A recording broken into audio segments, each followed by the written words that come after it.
Hey guys, hope you're having a great weekend. We're ready to start on our math. So, like I said in class, you're not going to be able to use a calculator on the exam. There are a few things that we'll do in class that I will suggest you use a calculator on, but for the most part, we're going to try to do as much as we can without it. So, let's get started.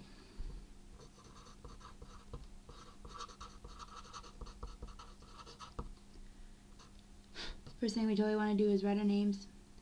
And you need to add the fact that we're starting with 10,000 joules in this ecosystem, because I forgot to put it on there before I make copies. So our goal for today is to understand the 10% rule and how energy moves through ecosystems. Okay. So it says the 10% rule explains how energy moves through an ecosystem. Food chains help determine how energy and nutrients move from one trophic level to the next. The trophic pyramid in figure 3.9 shows the decrease in usable energy available at each succeeding trophic level. In an actual ecosystem, ecological efficiency varies from 5% to 20%, but averages about 10% across all ecosystems.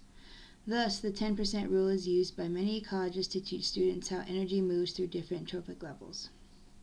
Okay, so if we're starting at 10,000 joules at the bottom, okay, now joules is an important thing to remember because it's one way that we measure energy.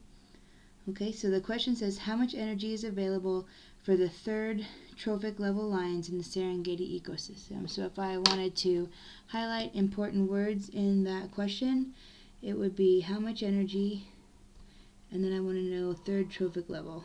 Okay, because knowing that the question is asking me how much energy it needs tells me I need my final answer to be in joules, and available for the third trophic level means I know that it's the 10% rule times 3. Okay, now you can't just multiply it by 3 and say the 30% rule, because it's going to be way different. 10% of 10% of 10% is different than just taking 30% of the whole. Okay, so from producers, we know that our producers here at the bottom, we know that they have 10,000 joules. And we know that an easy way to multiply by 10% is to just move the decimal place over 1. So the decimal place used to be here. We move it over 1. That means we're going to have 1,000 joules at the next trophic level. So here's our lion, here's our zebras, and we have 1,000 joules ready for the zebras. Okay, so 10% was passed on and 90% was lost. Alright, now we have our primary consumers.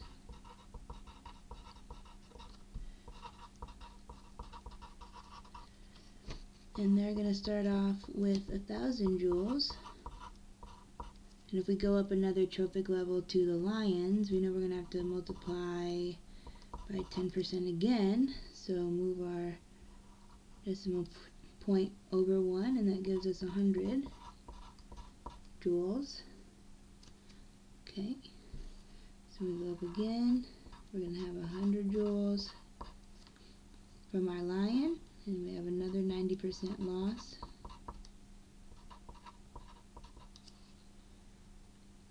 Alright, and so this is going to be our final answer. It's going to be 100 joules.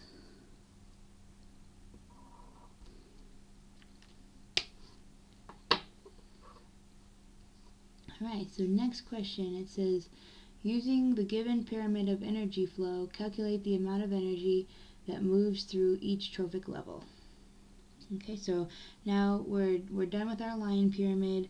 Now we're down here in our grass, fox, rabbit, hawk pyramid. Okay, so this time we're going to have 4 trophic levels instead of 3, like we did before. Now, in our introduction here, it tells us that in an actual ecosystem, ecological efficiency varies from 5% to 20%. Okay, so this is an example of that. Okay, so in this box we're going to do our calculations. In this box we're going to give our rounded answer. So if we're going from grass to rabbit, it has a 12% energy efficiency. Now up here, we multiplied everything by 10% because we were going by the 10% rule. Okay, this time we're going to use 12% because that's what was given to us. So we're going to take 100,000 kilocalories, okay, very important for units, and then times 0.12.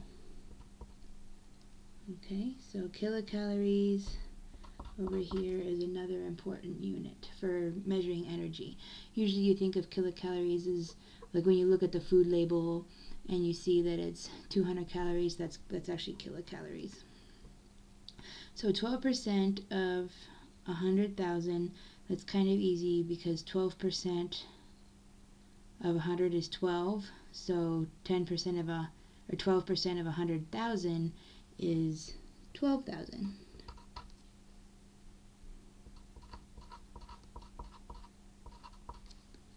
Alright, so remember we want to write it over here too, because it's already rounded.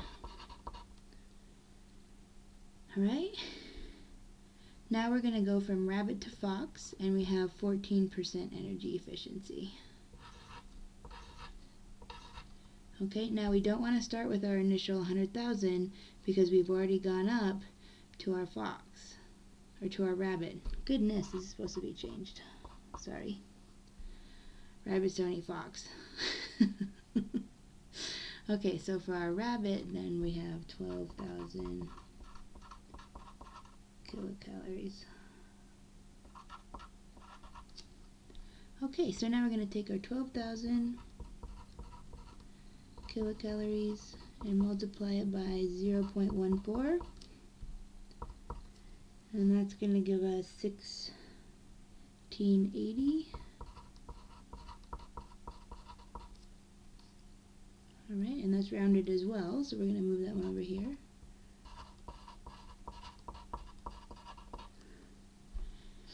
Alright, and our last step here is going to be from fox to hawk. That's going to be 8% energy efficiency. Alright, and then, because hawks do actually eat foxes, especially if they're little or a baby. So we're going to take our previous level of 1680 from the fox and multiply it by 8%. Remember, when you're doing percents, if it's lower than 10%, it needs to have 1 0 right after the decimal to make sure it's not, you don't accidentally put 80%. And then that comes out to 134.4 kilocalories, but we're going to round that to 130 and just use some nice round numbers. Okay, so whether we're using the 10% rule like we did up here, or we're using anything between 5 and 20, it's always going to look the same. You're going to multiply the previous level times the energy efficiency, and then you're going to get the new energy level. Okay, so whether you have whether you have 2 trophic levels or 10 trophic levels, it's always going to be the same. Alright, next we're going to have a raising mangoes question. Now hopefully you remember in the opening story about how Haiti has kind of been starting to help itself regrow its forests, but still make sure that its people are making enough money to survive. So we're going to have a question about that. It says, as we saw in this chapter's opening story, farmers in Haiti are being encouraged to plant mango trees because the provisions in the form of fruit are more valuable than the provisions in the form of firewood. Now we're going to talk about this word provisions next week. Okay, so just keep it in mind. A group of Haitian farmers decide to plant mango trees. Mango saplings cost $10 each. Alright, that's an important variable. Once the trees become mature, each tree will produce $75 worth of fruit per year. Okay, so $75 fruit per year. A village of 225 people, let's highlight that, decides to pool its resources and set up a community mango plantation. Their goal is to generate a per capita income of $300 per year for the entire village. Okay, so our first question is asking how many mature trees will the village need to meet their goal? Okay, so what I like to do on math questions to kind of make it a little bit simpler is I like to write down everything that I already know. What did this little introduction tell me? Okay, so I'm going to write, this is what I know. Okay, I know that trees are $10 per tree. I know that that one tree makes $75 worth of fruit per year. And I know that the village has 225 people. And I know that we want to have their goal is going to be to make $300 per year per person. Okay, so that's what I know. Now what I want to find out is how many trees is the village going to need. Alright, so our first step is to figure out how much total income they're going to actually need. Okay, so to meet their goal, we don't know what their goal is, we just have a few variables that's going to help us figure that out. Okay, so we know that in a year, we're just going to go within a year, we know that our annual goal is going to be $300 per person. Okay, and we know that the total in the village is going to be 225 people. Now, this is a method of unit conversion that I was taught when I was in high school, and I still use it today because it's so simple. Now, our goal is to come out with the units first. I always write the units first to make sure that I have everything canceled out completely. Okay, so if we're trying to figure out what their goal is, we know that our final value needs to be in dollars. Now, we're going to multiply everything across here, and then we're going to divide by all the numbers on the bottom. So if you have like 5 divided by 5, then they're going to cancel out. So just like we're going to have people divided by people, and those are going to cancel out. And that still leaves us here with dollars on the top. So 300 times 225 is going to be $67,500. Okay, and so this is our total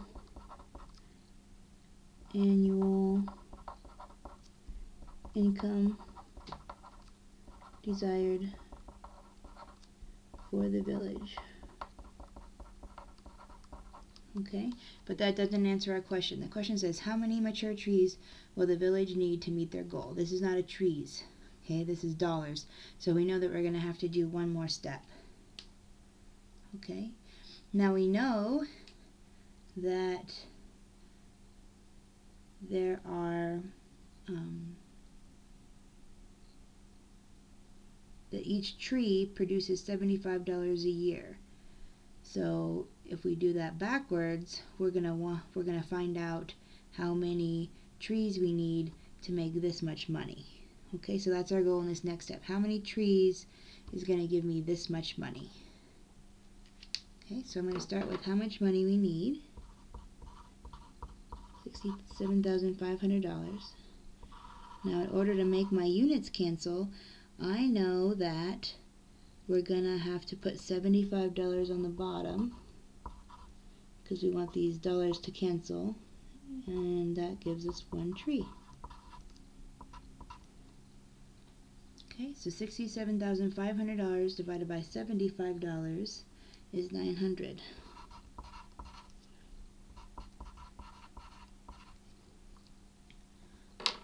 so $900 is our final answer, and then that's going to tell us the number of trees needed to make the village goal. Alright. Alright. Now I'm going to do one more question with you, kind of walk you through it, and then this last question, number 3 on this first page, that's going to be on your own. Okay, so you're going to take these principles that we're using, you're going to take this crossing out, you can call it the factor label method or you can call it dimensional analysis. Either way, it is correct. Okay, so let's do this last question together. It says each tree requires 25 square meters of space. That's another factor. How many hectares must the village set aside for the plantation?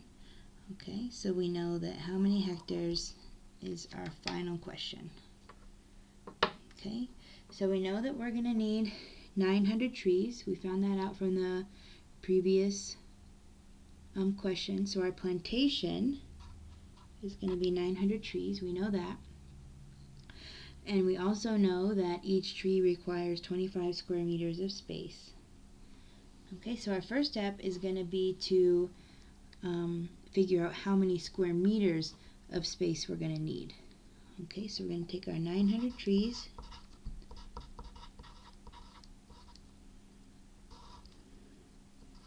okay, and we want trees to cancel out, so we're going to put trees on the bottom, and we're going to have 25 square meters. So we know that one tree takes up 25 square meters. Alright, and if you do that math, kind of like counting pennies, or counting quarters, okay, it's going to give us 22,500 square meters. Okay, so that gives us the amount of space. Now our question would be over, but it says how many hectares, right? And so an important conversion factor that you need to remember is that 1 hectare is 10,000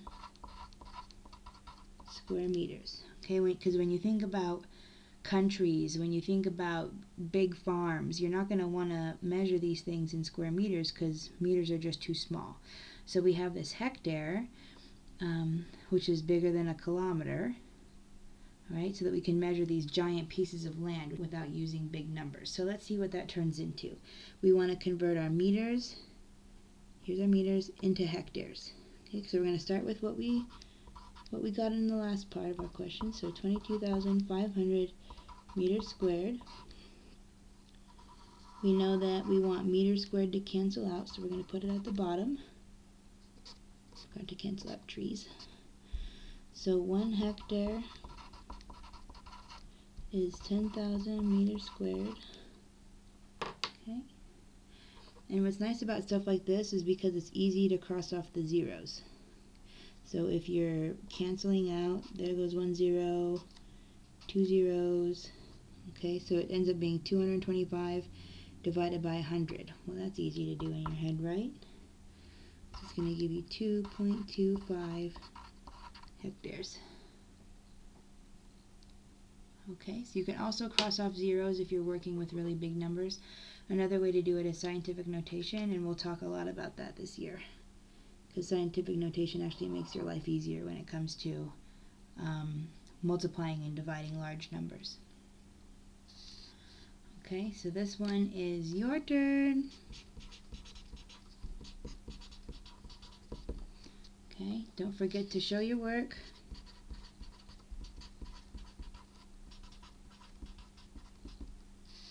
Okay, and cancel units.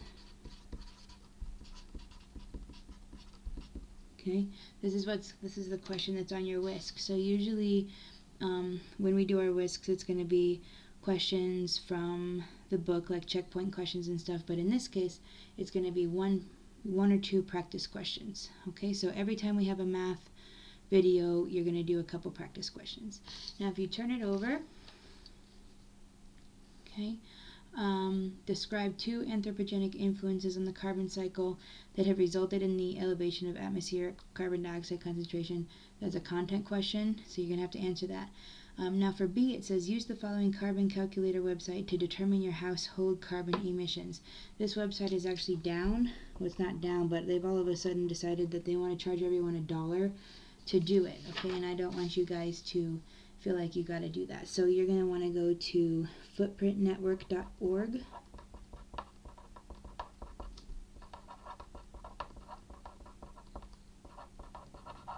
Okay, and it'll take you through a little simulation. It's kind of cool, actually. I did mine yesterday, and this is what I got.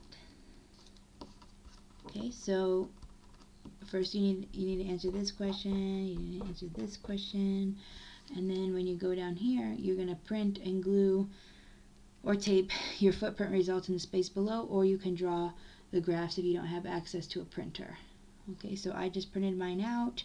You're going to want to know how many Earths we would need if everyone in the world lived like you do. It'll break it down by topic. Like the majority of my footprint is in food because I eat a lot of meat. And then it says to support your lifestyle, it takes 16.2 global acres of Earth's productive area. And that kind of, again, tells me what parts of my lifestyle can be changed in order to conserve some carbon. So have that done on Monday, and I'll check it off, and we'll do some more math together then, okay? Have a great weekend.